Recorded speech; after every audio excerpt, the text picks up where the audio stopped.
તો hi guys, સ્વાગત છે તમારું એસપી વ્લોગમાં. અને આપણે જોઈ શકો છો ખેતરમાં આવી ગયા છીએ. તુવેરો બુવેરો, પવન સારો છે, મોસમ પણ સારું છે, વરસાદ આવે એમ નહીં. અને કાલ રાવણ દહન હતું, દશેરા હતા, એટલે રાવણને તો મારી નાખ્યો છે બધાએ.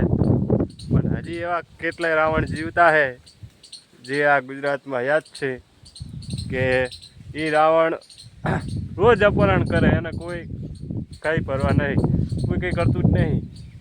એટલે માનવામાં તો એવું, આપણે તો એવું જ કહેવામાં આવે છે કે એ રાવણને દહન કરો ત્યારે ગુજરાતમાં શાંતિ થાય, ત્યાંથી શાંતિ થાય નહીં. બરાબર. અને આ રાવણ ખાલી સીતાને સ્પર્શ કર્યા વગર એનું અપહરણ જ કર્યું હતું. પણ અત્યારના કેટલા યુવાનો એવા છે કે કિડનેપ કરી લે અને રેપ બધું કરી નાખે, એ કંઈ નક્કી ના હોય. તો મારામાં તો એવું હોય ને કે દહન તો એમનું જ કરાય.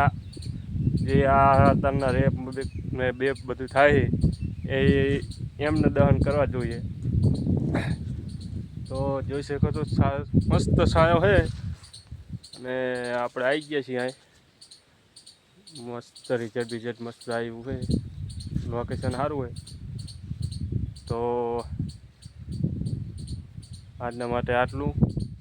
જય માતાજી, જય મેલડી.